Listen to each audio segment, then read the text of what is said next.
श्री कृष्ण नाम और पारस पत्थर। पारस लोहे को सोना बनाता है, किंतु कृष्ण नाम से मनुष्य देह ही कंचन बन जाती है। जाने सनातन गोस्वामी और पारस पत्थर की एक भक्ति कथा। गौड़ देश में एक ब्राह्मण निर्धनता के कारण बहुत दुखी था। जहाँ कहीं भी वह सहायता मांगने जाता, सब जगह उसे तिरस्कार मिलता। वह ब्राह्मण शास्त्रों को जानने वाला व स्वाभिमानी था। उसने संकल्प किया कि जिस थोड़े से धन व स्वर्ण के कारण धनी लोग उसका तिरस्कार करते हैं, वह उस स्वर्ण को मूल्यहीन कर देगा।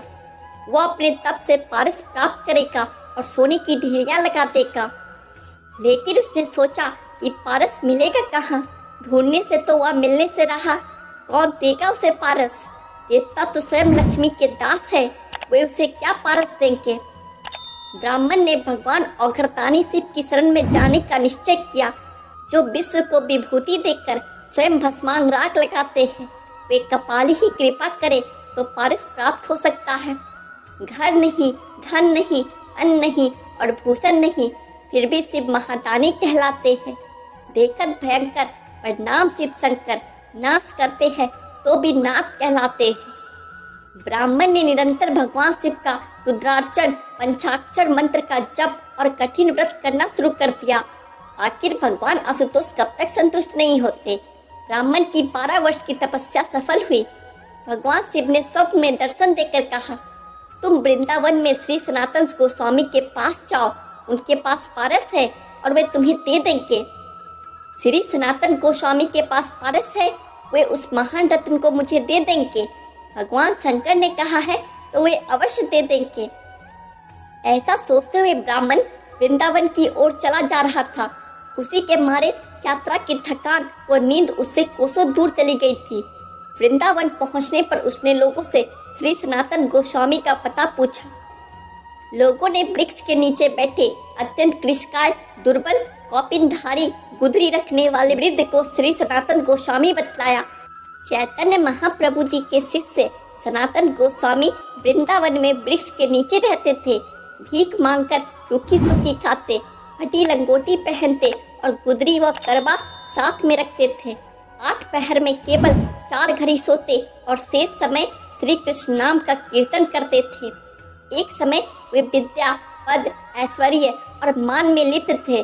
बंगाल के कर्ता धर्ता थे, किंतु श्री कृष्ण कृपा से, श्री कृष्ण प्रेम की मातकता से ऐसे दिन बन गए कि परम वैरागी बनकर वृंदावन से गोलोक पधार गए। ब्राह्मण ने मन में कहा, क्या कंगाल सनातन गोस्वामी है? ऐसे व्यक्ति के पास पारस होने की आशा कैसे की जा सकती है?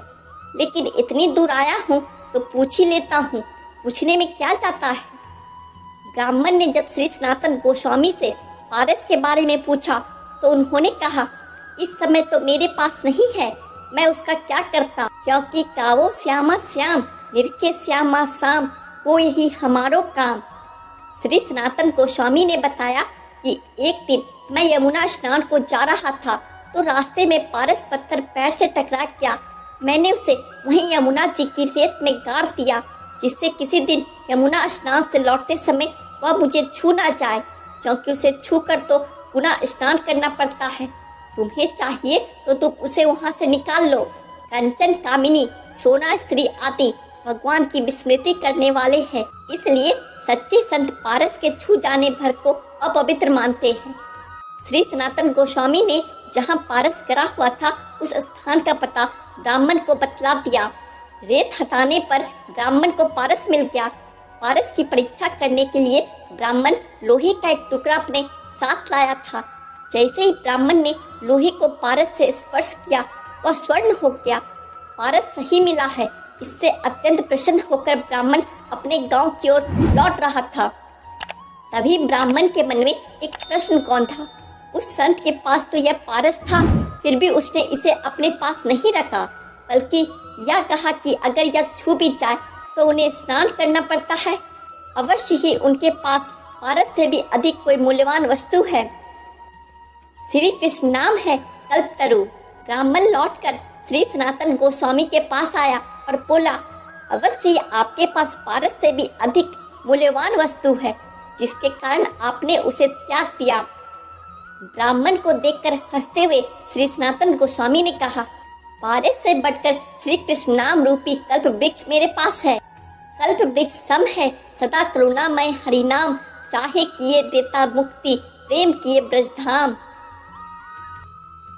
पारस से तो केवल सोना ही मिलता है, किंतु श्री कृष्ण नाम सब कुछ देने वाला कल्प वृक्ष है। उससे आप जो चाहेंगे वह प्राप्त होगा।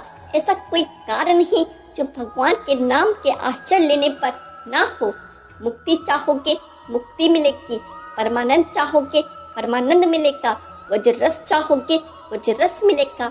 श्री कृष्ण का एक नाम सब पापों का नाश करता है, भक्ति का उदय करता है, भव सागर से पार कराता है और अंत में श्री कृष्ण की प्राप्ति करा देता है। एक कृष्ण नाम से इतना धन मिलता है। कृष्ण नाम ही स्वयं कृष्ण है।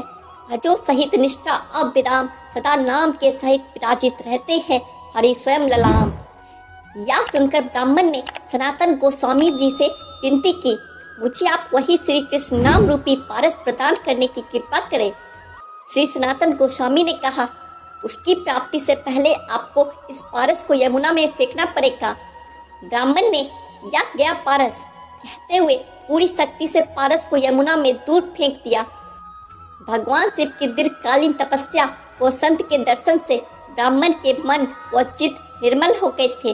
उसका धन का मोह समाप्त हो गया और वह भगवान की कृपा के पात्र बन गया। श्री सनातन गोस्वामी ने उसे श्री कृष्ण नाम की दीक्षा दी। वह श्री कृष्ण नाम जिसकी कृपा के एक कण से करोड़ों पारस बन जाते हैं। नाम रूपी पारस से तो सारा शरीर ही कंचन का हो जाता है। सभी रसायन हम करी नहीं, नाम सम कोय, कंचक घट में संचरे, सब तन कंचय होए।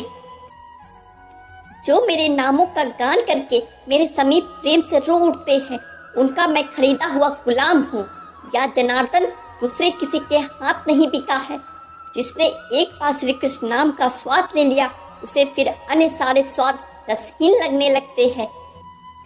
भव सागर से डूबते हुए प्राणी के लिए वह नौका है, मोक्ष चाहने वाले के लिए वह सच्चा मित्र है, मनुष्य को परमात्मा से मिलाने वाला वह सच्चा गुरु है, अंतःकरण की मलिन वासनाओं के नाश के लिए दिव्य औषधि है, या मनुष्य को सुख से सुखदेव बना देता है न सचमुच श्री कृष्ण नाम पारस से बढ़कर।